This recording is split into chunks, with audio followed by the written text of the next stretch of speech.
देखो, आज का हमारा टॉपिक है electric field at equatorial line of an electric dipole. ठीक है, लास्ट क्लास में मैंने आपको बताया था कि डाइपोल के कारण हम लोग 3 पॉइंट पे इलेक्ट्रिक फील्ड निकालते हैं। पहला पॉइंट होता है एक्सियल पॉइंट, दूसरा होता है इक्वेटोरियल पॉइंट और तीसरा होता है रैंडम पॉइंट। तो सेकंड पॉइंट पे हम लोग बातचीत कर रहे हैं। सेकंड पॉइंट है इक्वेटोरियल पॉइंट। ठीक है, सबसे पहले इसका हम डिस्क्रिप्शन लिखेंगे।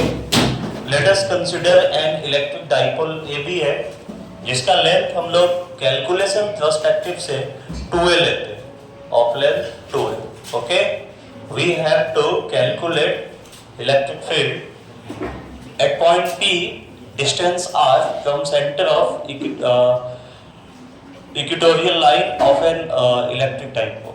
जो इसका सेंटर है वहां से डिस्टेंस r और ये पॉइंट P है, यहाँ इलेक्ट्रिक फील्ड निकालना है। तो आपको मैंने बताया था कि भाई डाइपोल को आपको सिंपली पॉइंट चार्ज तरीके से ट्रीट करना है। जिस तरीके से पॉइंट चार्ज अपना बिहेवियर शो करता है, ठीक उसी प्रकार से जो डाइपोल है ये भी अपना बिहेवियर शो करेगा। देखो, डाइपोल में एक माइनस क्यू होता है, एक प्लस क्यू होता है।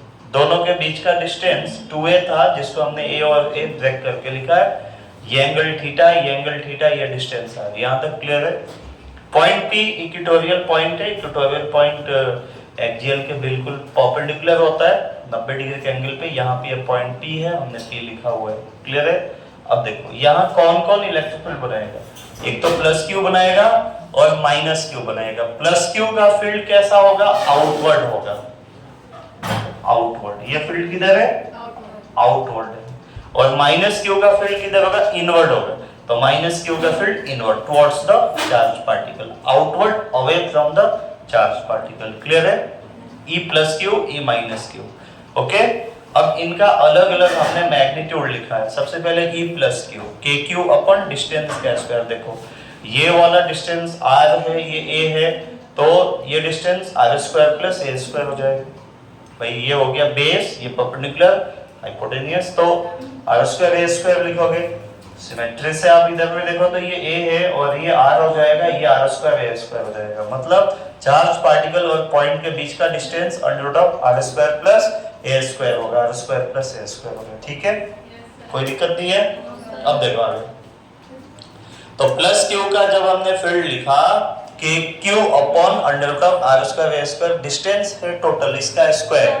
ठीक है, और देखो इसकी डायरेक्शन किधर है? Away from charge particle. ये वाली लाइन है पॉइंट P के लिए। अवे फ्रॉम चार्ज पार्टिकल मतलब BP। BP क्या है? अवे चार्ज पार्टिकल से, अलोंग BP लिखा है। स्क्वायर करोगे रूट खत्म होगा तो KQ upon R square A square along BP। Equation 1 हमने इसको रख लिया। और सिमिलर वर्क आप माइनस क्यू के लिए करोगे।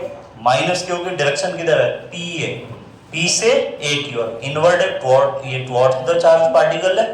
ठीक है, मैग्नीट्यूड माइनस क्यू का भी सेम बनेगा, k Q upon under root of r square a square का होल स्क्वायर अलोंग P है। ठीक है, ये माइनस क्यू लिखा जाएगा, के Q upon r square plus a square along P है। इक्वेशन नंबर ये 2 आ गया। कोई दिक्कत है? अब देखो, आप इक्वेशन 1 को देखो और इक्वेशन 2 को देखो, दोनों का जो मैग्नीट्यूड है वो क्या है? सेम है। E plus Q equal to E minus Q equal to K Q upon r square a square. Clear है। अब हमें क्या करना है? इस P पॉइंट पे दोनों चार्ज पार्टिकल के कारण इलेक्ट्रिक फील्ड निकालना है। तो जो ये इलेक्ट्रिक फील्ड आपने निकाला है माइनस क्यू और प्लस क्यू के कारण, इसका आप लोग क्या करोगे? कंपोनेंट करोगे। कैसे करोगे? देखो आप, ये पॉइंट P अपना ये रहा। ठीक है, एक हम इमेजिनरी लाइन लेते हैं पैरेलल टू द एक्सियल। ठीक है, समझ में आई बात? इस लाइन से E प्लस क्यू की डायरेक्शन इधर है। सिमेट्री से इस एंगल को आप थीटा लिखोगे और इस लाइन से E माइनस क्यू की डायरेक्शन इधर है। ज्योमेट्री को यूज करो, ये एंगल आपको फिर से थीटा ही मिलेगा।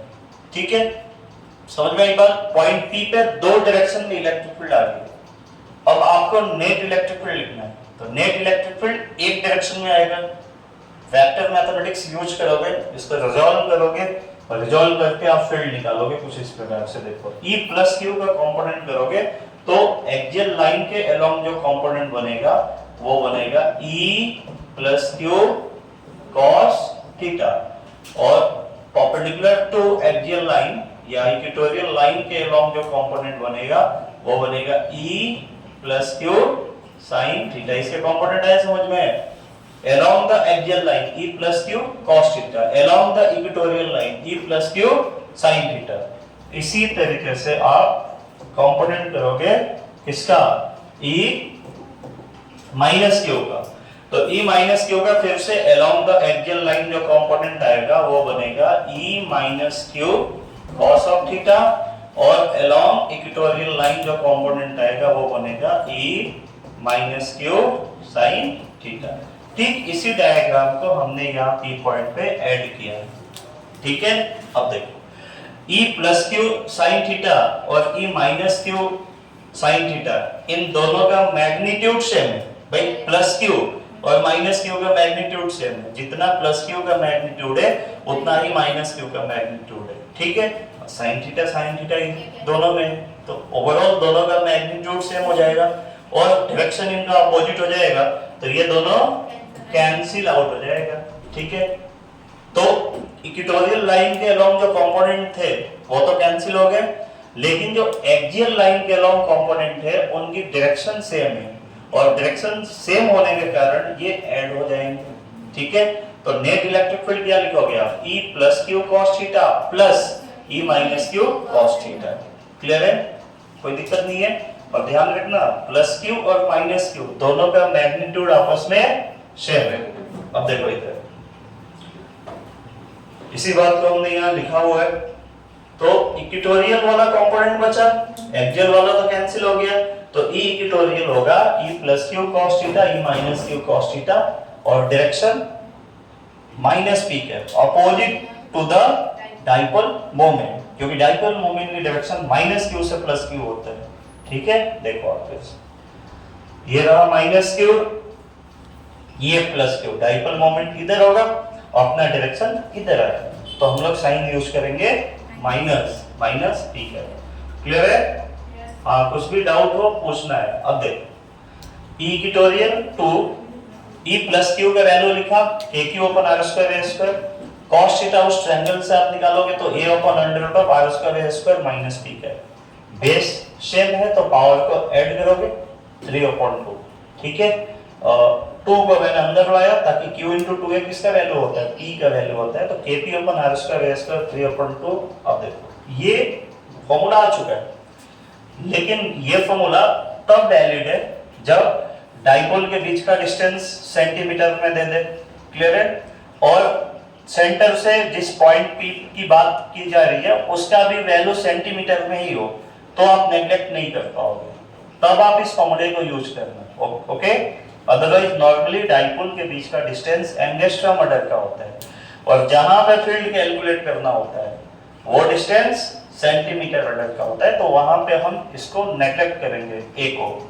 क्लियर है ना भाई, जनरल फॉर्मूला यही है, बट हम लोग छोटे डाइपोल की बातचीत करते हैं और इसमें मैथमेटिकल कंडीशन लगाएंगे कि a बहुत ही छोटा है r से, a बहुत ही छोटा है r से। a क्या चीज है, बहुत छोटी सी क्वांटिटी है। देखो a, लेट से a एक छोटी वैल्यू लेते हैं 0.1, ओके।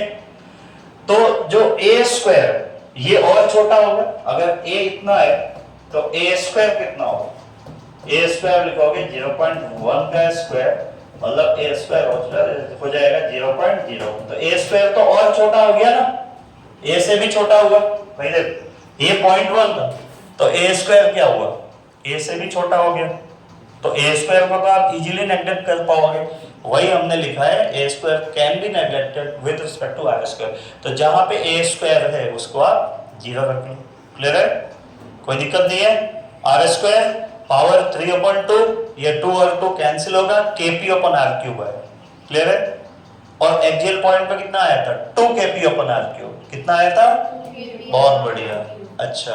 और डायरेक्शन माइनस पी कैप आया। अब दोनों वैल्यू को जब हम कंपेयर करेंगे, वही ई एक्सियल 2 kp अपन r क्यूब, ई इक्वेटोरियल kp अपन r क्यूब, तो रेशियो बनता है 2:1। तो लॉन्ग क्वेश्चन में फ्रेम किया जा सकता है कि prove that electric field intensity due to an electric dipole at axial point and equatorial point is equal to 2:1।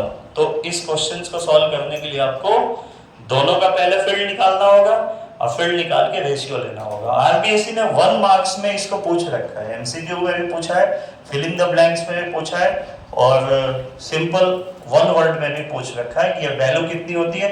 तो आपको याद होना चाहिए 2:1। कोई दिक्कत है?